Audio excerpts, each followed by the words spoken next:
Forissier pour les crédits du commerce extérieur. Merci, Monsieur le Président, Madame la Ministre, mes chers collègues. Je vais rappeler un triste constat que tout le monde connaît, c'est que le déficit commercial des biens de la France est un des plus mauvais indicateurs économiques de notre pays, puisqu'il est estimé à 60 milliards d'euros uniquement sur les échanges de biens en 2018. Il se détériore notamment en raison de la facture énergétique qui est en hausse de près de 7 milliards. Alors comment est-ce qu'on peut comprendre le fait que la France fasse beaucoup moins bien que la plupart de ses concurrents européens, en tout cas de ses principaux concurrents européens? Je rappelle que le déficit des biens se détériore en France, alors qu'en Allemagne, on atteint des excédents records de 150 milliards d'euros en 2016, de 148 en 2017, et une légère baisse en 2018 pour s'établir à 228 milliards d'euros. Donc le delta entre le déficit français et l'excédent allemand, c'est proche de 300 milliards, et ce depuis de longues années. Alors, est-ce qu'il faut se désespérer, Madame la Ministre?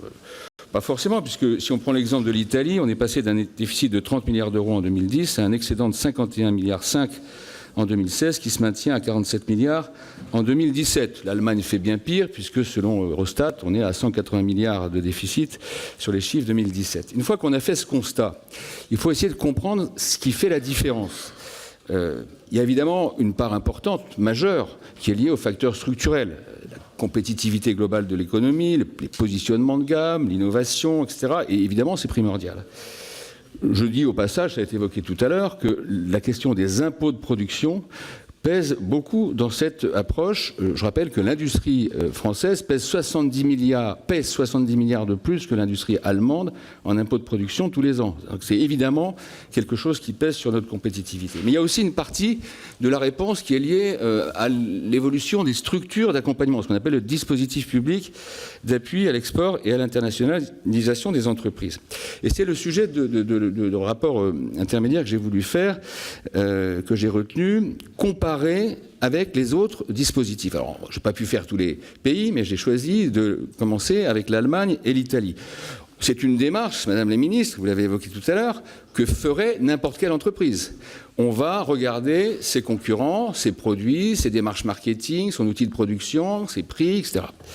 J'ai donc posé la question aux principaux opérateurs, et à commencer par Bercy, à la Direction générale du Trésor, pour savoir quelles étaient les données de comparaison, de benchmark qui étaient à leur disposition. Je ne l'ai pas fait d'ailleurs comme ça de but en blanc, j'ai envoyé des questionnaires à l'avance.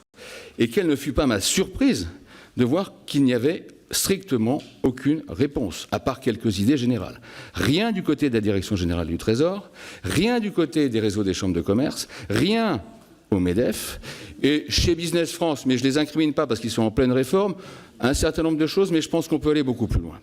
Donc je résume, nous avons tout à faire dans ce domaine, et c'est évidemment nécessaire. On ne peut pas se contenter des statistiques internationales de l'OCDE, de l'OMC, de FMI, qui sont essentiellement des chiffres macroéconomiques, mais qui ne sont ni dans une approche qualitative, ni dans une approche, y compris budgétaire, en termes de comparaison sur les dispositifs publics. Il faut que nous changions de culture, et j'y reviendrai, mais je crois que c'est un sujet majeur. Je veux vous annoncer d'ailleurs, Madame la Ministre, sauf si le gouvernement est décidé à confier une mission parlementaire à X ou Y, mais que moi je vais continuer comme rapporteur spécial ce travail au fil des mois et des années à venir, parce que je pense qu'il faut le faire. Ça devrait être le rôle de l'État, mais puisque l'État ne le fait pas, le Parlement va s'en saisir. Alors, j'ai commencé par l'Allemagne et l'Italie, je vous l'ai dit.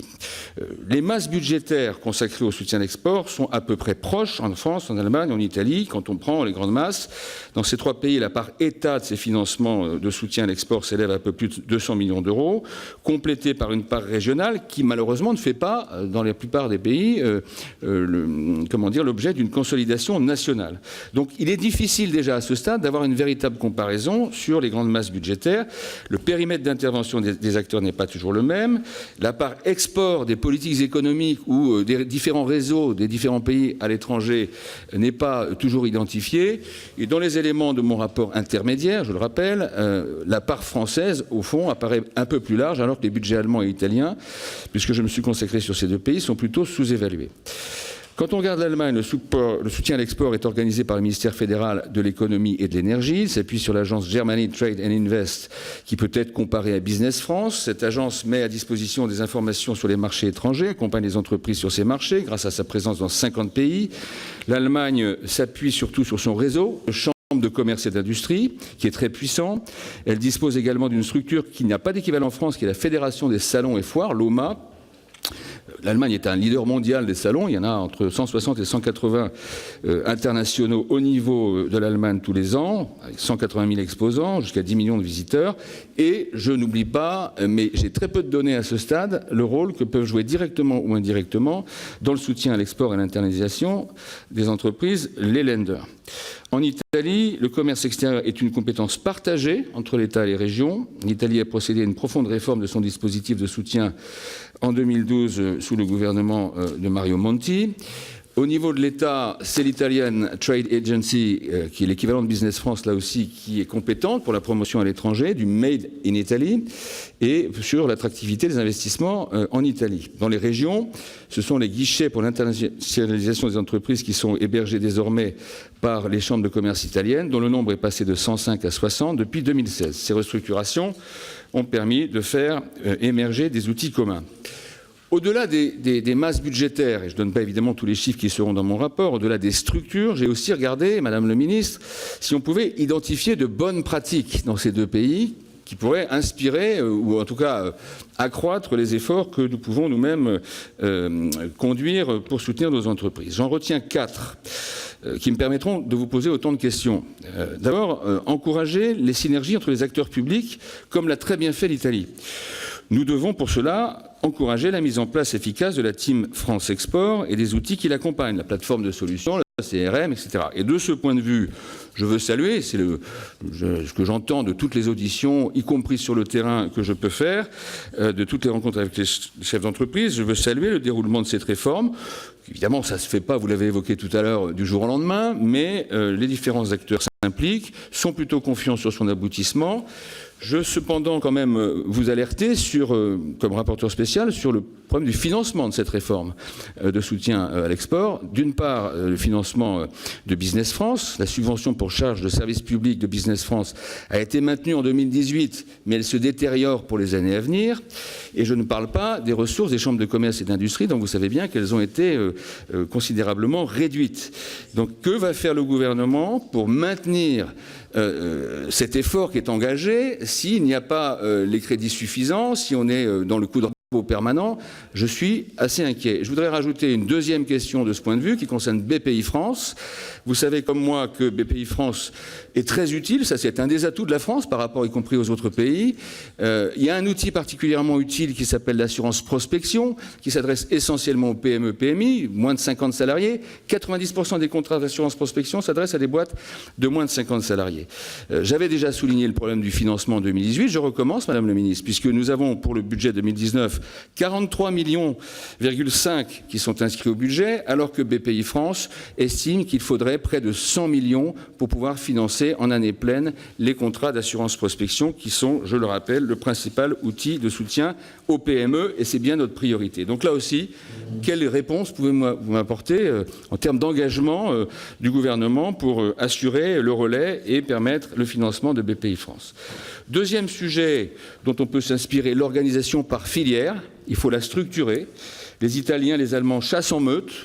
Nous avons plutôt un manque de solidarité entre nos entreprises. L'Italie a mis en place, par exemple, le Sistema Paese, qui permet des cadres de regroupement par filière pour agréger les petites et moyennes entreprises en réseau. Nous raisonnons trop grande entreprise et trop de façon indépendante. Est-ce que le gouvernement a décidé de s'attaquer à ce problème, au-delà des fameuses solutions de portage qui n'ont jamais vraiment fonctionné dans le passé? Est-ce qu'on est en recherche de solutions? Quelle est votre volonté? Que comptez-vous proposer pour s'inspirer de cette bonne pratique? Troisième pratique essentielle à mon sens, la présence sur les salons. C'est un sujet majeur. C'est là que les petites entreprises et les PME se développent. Nous avons là un problème qui n'est pas encore éclairci, et j'avoue que je n'ai pas suffisamment d'éléments pour pouvoir faire la lumière, qui est celui du coût réel payés par les entreprises sur les salons. Moi, je vois beaucoup d'entreprises qui me disent les Italiens, les Allemands, ça leur coûte beaucoup moins cher parce qu'il y a les organismes publics, il y a les lenders, il y a les régions, il y a les fédérations, etc. Honnêtement, il y a une grande opacité, c'est pour ça que le benchmark est très utile, pour faire la vérité, de la lumière sur cette question. En tout état de cause, je voulais vous demander là aussi ce que comptait faire le gouvernement pour augmenter l'effort sur les salons, car c'est le principal outil avec l'assurance prospection du développement des entreprises à l'international. Et au passage, j'ai pu observer que les membres du gouvernement, y compris en Allemagne, la chancelière, sont extrêmement présents sur les salons, pas seulement en Allemagne, mais aussi à l'étranger, créent des événements politiques, ce qui est aussi une façon de soutenir nos entreprises, leurs entreprises, et ce n'est pas honnêtement ce que j'entends concernant les gouvernements, pas seulement celui auquel vous appartenez, mais c'est une vieille tradition française, qui ne sont pas assez présents sur les salons. Enfin, dernier point, promouvoir une marque pays, ça aussi c'est quelque chose qu'on retrouve et en Allemagne et en Italie, parce que ça permet de promouvoir, de rendre désirables les produits du pays à l'étranger. Le Made in Germany est très connu parce que c'est l'image de la robustesse, de la qualité des produits. Nous avons, eu plusieurs tentatives. L'initiative Creative France, qui n'a pas remporté le succès escompté. Par contre, il y a actuellement des projets par filière, je pense notamment à la French Tech, qui sont beaucoup plus efficaces pour positionner la France sur des créneaux dynamiques et innovants. Qu'entendez-vous faire pour poursuivre et élargir ces actions de promotion de façon systématique aux autres filières ? Voilà, Madame la Ministre, très très rapidement, parce que j'ai déjà un peu dépassé mon temps, mais vous aurez compris que ma principale question, au-delà des premières inspirations qu'on peut avoir de cette première comparaison, c'est au fond cette question qui porte sur la capacité de nos outils publics et notamment des outils de l'État à faire un benchmarking dans la durée, à être capable de bien comparer et de s'inspirer des bonnes pratiques, mais aussi des bons tarifs qui sont pratiqués par nos concurrents, car nous sommes en concurrence et il faut gagner la bataille de l'export, donc il faut du benchmark. Merci, Monsieur le rapporteur.